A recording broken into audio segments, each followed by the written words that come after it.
মাসখানেক যাবৎ গৌরাঙ্গ বড়ই বাড়াবাড়ি আরম্ভ করেছে। বাড়ির মধ্যে ঢুকে নিজের ঘরে যাওয়ার আগে চারিদিকে তীক্ষ্ণ দৃষ্টিতে সে চোখ বুলিয়ে নেয়। রানুকে যদি কোথাও দেখতে পায় মুখ মুচকে হাসে কিংবা শীষ দিতে থাকে আস্তে আস্তে।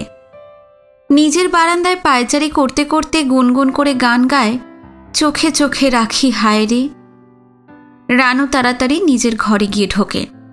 কলের কাছে তাকে বাসন মাজতে কি জল নিতে আসতে দেখলে গৌরাঙ্গ অমনি ঘর থেকে বারান্দায় এসে দাঁড়ায়। তারপর সেখান থেকে আর নড়তে চায় না। রানুর বাবা অনাদি দাঁত কিরমির করে বলে, ওকে মেরে যদি হাড় গুঁড়ো গুঁড়ো না করে দিই তো আমি কায়েতের বাচ্চা নই। রানুর মা সরমা বলে, মারামারির দরকার নেই, এ বাড়ি তুমি ছেড়ে দাও। বাড়িওয়ালাকে গিয়ে বলো, হয় ওরা এখান থেকে উঠুক, না হয় আমরা। গৌরাঙ্গের মা সৌদামিনীর কাছেও নালিশ চায়।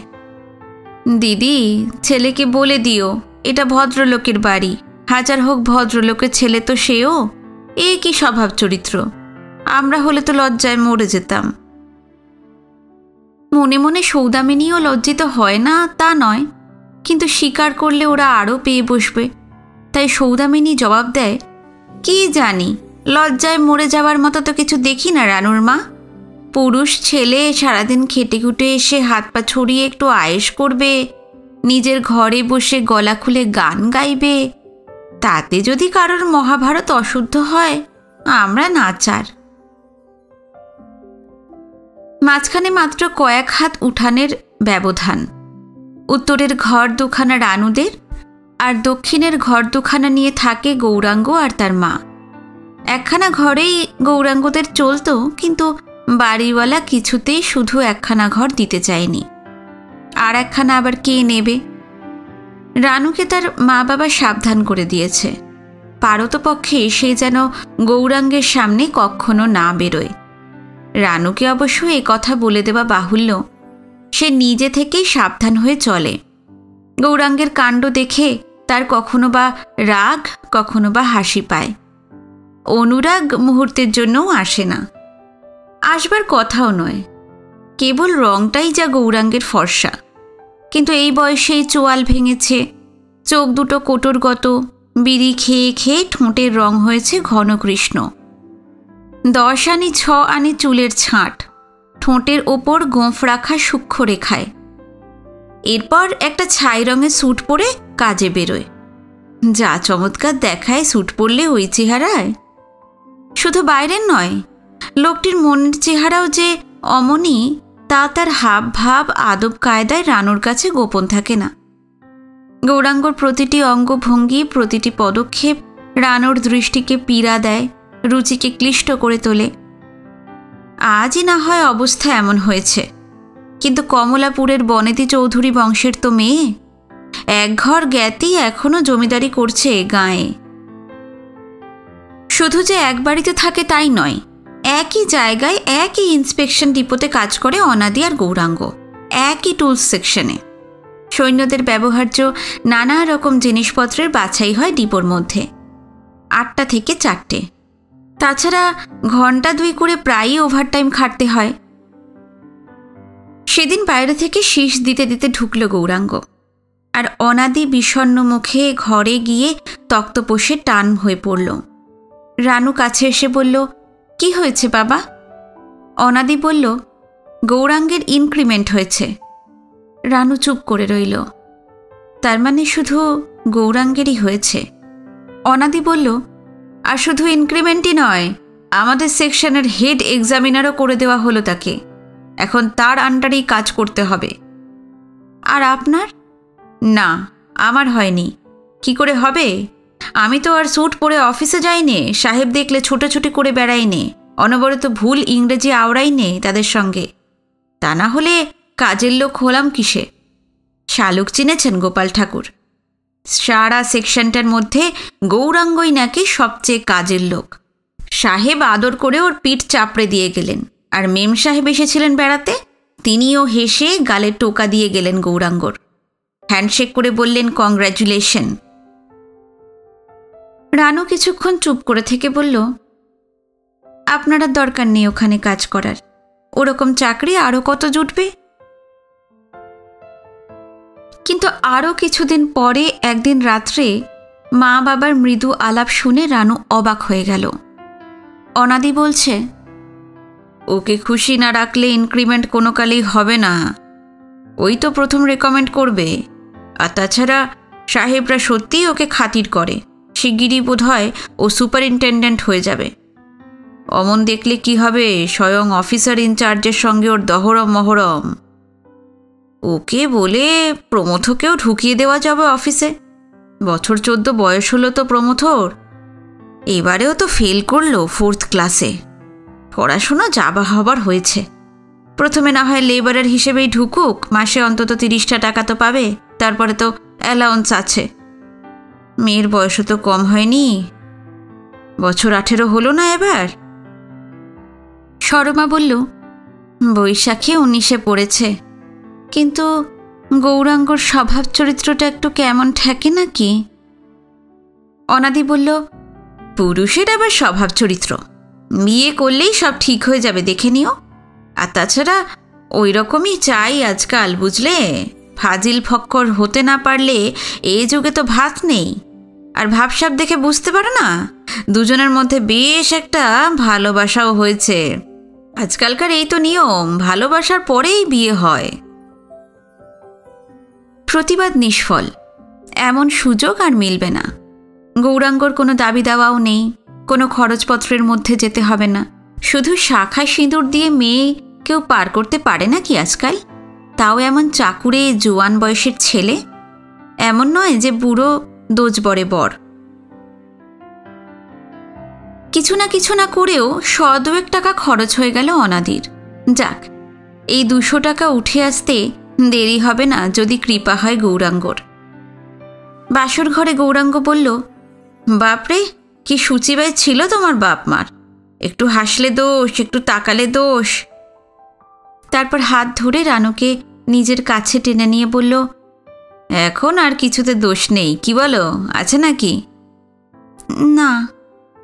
তা জানি, তবে অমন লুকিয়ে লুকিয়ে থাকতে যে, ইশারা ইঙ্গিত কিছুই যেন বুঝতে পারতে না। কচি খুকি আর কি, কিন্তু সত্যিই আমাকে তুমি ভালোবাসো তো? মুহূর্তের জন্যই রানুর মনটা দুলে উঠল। এখানে আর কারোর সঙ্গে গৌরাঙ্গর প্রভেদ নেই। কয়েকদিনের মধ্যেই সেই গা ঘিন ঘিন ভাবটা আরও কমে যেতে লাগল। তাছাড়া জোর করেই সেটা সে কাটিয়ে উঠতে চেষ্টা করল। গৌরাঙ্গকেই সে ভালোবাসবে, ভালোবাসতেই হবে। যতটা সত্যি সত্যি ভালো না লাগলো, তার চেয়েও দেখাতে লাগলো রানু অনেক বেশি। এই দেখানোটা গৌরাঙ্গকে শুধু নয়, নিজের মা বাপকেও। এমনি করেই অনাদির ওপর সে যেন শোধ তুলবে। অনাদিকে দেখিয়ে দেখিয়ে গৌরাঙ্গর হাতে রানু পান তুলে দেয়। অনাদের সামনেই গৌরাঙ্গর সঙ্গে সে কথা বলে। এতে গৌরাঙ্গর নিজেরই যেন কেমন লজ্জা করে আজকাল। আর এই কদিনে সত্যিই পরিবর্তন হয়েছে গৌরাঙ্গর। যখন তখন শীষ দেওয়ার, গান গাওয়ার আর প্রয়োজন হয় না। সন্ধানী আবিল দৃষ্টিতে রানুকে খুঁজবার আর দরকার নেই এখন। রানু আজ গৌরাঙ্গর নিজেরই ঘরে, যে কোনো সময় ডাকলেই তাকে পাওয়া যাবে, যে কোনো মুহূর্তে তাকে টেনে নিলেই হলো বুকের ওপর। উদ্দাম লোলুপতা গৌরাঙ্গের স্বভাবতই শান্ত হয়ে আসে। অনাদি স্ত্রীকে বলে, দেখেছ, আর তুমি বলছিলে রানুর মতো শান্ত গম্ভীর স্বভাবের মেয়ে গৌরাঙ্গকে কি ভালোবাসতে পারবে? এখন কি দেখা যাচ্ছে? ভালোই তো, তাতে তোমার দুঃখের কি আছে? মেয়ে জামাই সুখী হয়, ভালোবাসে পরস্পরকে, সে তো আনন্দের কথা। ও মা, রানু নাকি? তুই ওখানে কি করছিলি? আনন্দে সরমারও বেশ আঘাত লাগলো যখন শোনা গেল রানুরা সামনের মাসে প্রথমেই উঠে যাচ্ছে এই বাসা থেকে। আর যাওয়ার আগ্রহটা রানুরই নাকি বেশি। কি নিষ্ঠুর স্বার্থপর মেয়েটা! এত কাল খাইয়ে পরিয়ে মানুষ করলো যে বাপ মা, বিয়ে হতে না হতেই তাদের সঙ্গে সমস্ত সম্পর্ক সে চুকিয়ে দিতে চাচ্ছে। তাদের চোখের সামনে থাকাও আর তার সহ্য হচ্ছে না। গৌরাঙ্গ একটু অবাক হলো বটে, কিন্তু প্রস্তাবটা রানুর কাছ থেকে আসায় সে খুশিও হলো মনে মনে। তবু মুখে বলল, কিন্তু একটু কেমন কেমন দেখাবে না? এই সেদিন বিয়ে হলো, আর আজই যদি আমরা উঠে যাই এখান থেকে। রানু হেসে বলল, বাড়ি সেই তো নিয়ম। বিয়ের পরেই মানুষ শ্বশুরবাড়ি যায় গাড়িতে, জাহাজে, দেশ দেশান্তর পার হয়ে। আর আমার কি কপাল দেখো, শ্বশুরবাড়ি আর বাপের বাড়ি একই বাড়ির মধ্যে। গৌরাঙ্গ বলে, সেই তো ভালো, বিদায় বিরহ নেই, কান্নাকাটি নেই, কারোর সঙ্গে ছাড়াছাড়ি হলো না, সবাইকে একসঙ্গে পাচ্ছ। কই আর পাচ্ছি, ভালো করে খুশি মতো কথা বলবার জো নেই তোমার সঙ্গে, পাছে ওদের চোখে পড়ে। আবার ওই ঘরে গিয়ে যে দুদণ্ড কথা বলবো, কি কাজকর্ম করে দেব মার, তার ভরসাও পাই না, পাছে আবার তোমাদের চোখে লাগে। গৌরাঙ্গর মুখে একটু ছায়া পড়তেই রানু মধুর ভঙ্গিতে বলল, আর তাছাড়া সত্যি আমার ভারী লজ্জা করে, সবাই ভাবে কি বেহায়া মেয়েটা। গৌরাঙ্গ বলে, তুমি যত বেশি বেহায়া হবে তত আমার ভালোই লাগবে। মাঝে মাঝে এমন গম্ভীর হয়ে ওঠো যে আমার এক এক সময় ভয় হয় তুমি হয়তো সুখী হওনি। তাই নাকি?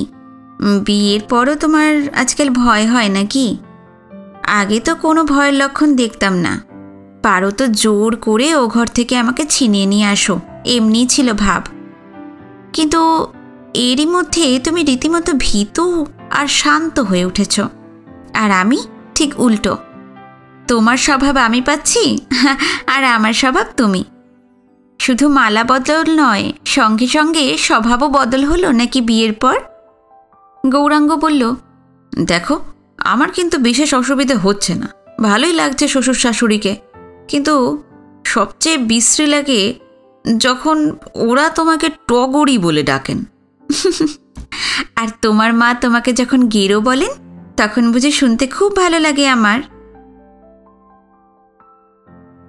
সিমলা স্ট্রিটে নতুন লাল দোতলা বাড়িটায় পাশাপাশি দুখানা ঘর নিল গৌরাঙ্গ। ভাড়া 25 টাকা, আগের বাড়িতে ছিল 12। সৌদামিনী শুনে শিউরে উঠল, বুঝে শুনে খরচ করিস গেরো, টাকা হাতে এসেছে বলি কি এমন করে নষ্ট করতে হয়? আর তাছাড়া বিয়ে থা করেছিস, ছেলে পুলে হবে, খরচ তো ক্রমেই বাড়বে। এখন কি আর অমন বেহিসেবি হবার বয়স আছে? গৌরাঙ্গ হাসে, আচ্ছা আচ্ছা, সে তোমায় আর ভাবতে হবে না, হিসাব আমার ঠিক আছে। কিন্তু গৌরাঙ্গকে যেন নেশায় পেয়ে বসেছে। মাইনের চেয়ে উপরের দিকে নজর তার বেশি, আর সেই টাকায় পছন্দ মতো করে ঘর সাজায়, আর সাজায় রানুকে। মাসে খান 2 করে আসে নতুন শাড়ি, এমবি সরকারে গয়নার অর্ডার যায়। খাট, ড্রেসিং টেবিল, চেয়ার, আলনায় প্রায় 2টো ঘরই গৌরাঙ্গ ভরে ফেলেছে। সমস্ত পুরনো বাজারটাকে সে যেন তুলে নিয়ে এসেছে ঘরে। দেওয়ালে দেওয়ালে দেশ বিদেশের অভিনেত্রীদের বিভিন্ন ভঙ্গির প্রতিকৃতি, সবগুলো রানুর চোখে আবার ভালোও লাগে না। বলে, ওগুলো আবার আনলে কেন মা গো? কি বিশ্রী, কি অসভ্য সব ঢং, লজ্জাও করে না? কেন, হিংসে হয় নাকি তোমার? সতীন বলে মনে হয় নাকি? ইস, আমার সতীন হতে পারে এমন যোগ্যতা আছে নাকি ওর একটারও? রবিবারে হয় থিয়েটার, না হয় সিনেমা। কোনো কোনো দিন অবশ্য ট্রামের অল ডে কেটে সমস্ত কলকাতাটা গৌরাঙ্গ আর রানু চষে বেড়ায়। গৌরাঙ্গর চেষ্টায় রানুর ভাই প্রমথর চাকরি হয়ে গেছে তাদের ডিপোতে। খবরটা দিয়ে গৌরাঙ্গ বলে, কি খাওয়াবে বলো? গৌরাঙ্গ অর্থপূর্ণভাবে হাসে, রানুও হাসে। এত লোকের এত চাকরি দিচ্ছ, আমাকে একটা দাও না জুটিয়ে। রানীরও বুঝি মাঝে মাঝে চাকরানি হবার সাজ যায়? এত বড় চাকর, দিন রাত যার ফুট ফরমাস খাটে, পৃথিবীর সম্রাজ্ঞী ছাড়া আর কোন পদ তাকে দিতে পারি বলো? সম্রাজ্ঞী ছাড়া আর কি, শাশুড়ি কেবল নামমাত্র।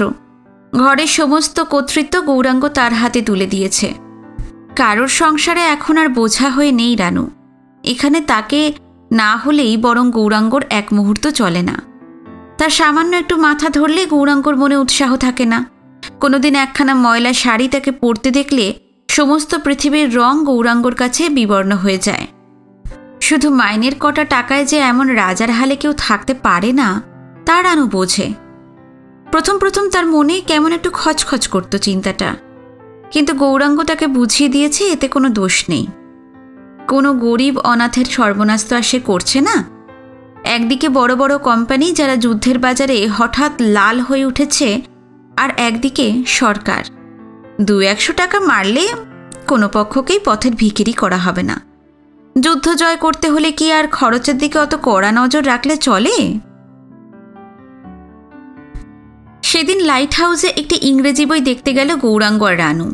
যদিও ইংরেজি কেউই ভালো করে বুঝতে পারে না, কিন্তু বোঝাটাই তো আর সবসময় আসল কথা নয়। অমন হাউস, অমন দামি সিটে সাহেব মেমের পাশাপাশি বসে ছবি দেখার মধ্যে অপূর্ব উন্মাদনা আছে। কি যোগাযোগ! পাশেই বসেছে মিস্টার গোয়েন, গৌরাঙ্গদের সুপারিনটেন্ডেন্ট। রানুর দিকে একটু তাকিয়ে নিয়ে এক চোখ বুজে গোয়েন বলল, হ্যালো শেহান বিশ, এমন খাসা জিনিস জুটালে কোত্থেকে হে? গৌরাঙ্গ মিশ্র ইংরাজি বাংলায় জবাব দেয়, চুপ চুপ, মাই ওয়াইফ, মাই ওয়াইফ।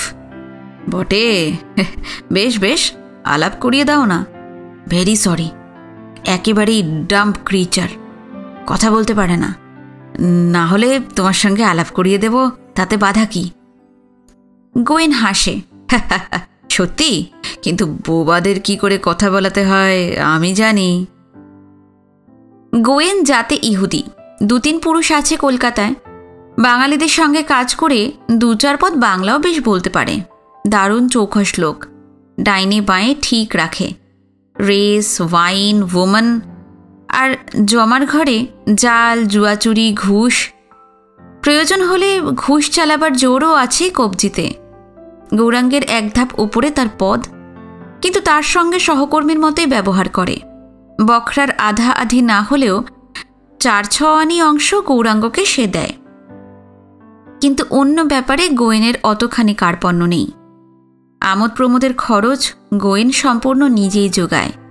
নিজের মুখের পানপত্র গৌরাঙ্গের সামনে সে তুলে ধরে। আর শুধু পানপত্রের মধ্যেই তো উদারতা সীমাবদ্ধ থাকে না। গোয়েন বলে, এইসব জিনিস একা একা উপভোগ করবার নয়, সঙ্গী না থাকলে এদের পুরোপুরি রং খোলে না। গোয়েন আরও কয়েকবার ফাঁকে ফাঁকে রানুর দিকে তাকায়। রানু চোখ ফিরিয়ে নেয়। ওরকম করে কেন হতভাগা? ওর চোখের দৃষ্টি ঠিক আগেকার গৌরাঙ্গর মতো। রানুর বুকের ভিতরটা কেমন যেন কেঁপে ওঠে। গৌরাঙ্গর সঙ্গে সাহেব ইংরেজিতে আলাপ করে, আর কথা বলবার সময় মাঝে মাঝে কি একটা উগ্র গন্ধ আসে। কি বিশ্রী গন্ধ! নিশ্চয়ই মদ খেয়ে এসেছে। বাড়ি ফিরে রানু গৌরাঙ্গকে জিজ্ঞাসা করে, আমাকে বোবা বললে কেন? ডাম্প মানে যে বোবা, আমি তা জানি। গৌরাঙ্গ গম্ভীর কণ্ঠে জবাব দেয়, কিন্তু গোয়েন মানে যে শয়তান তা তো জানো না।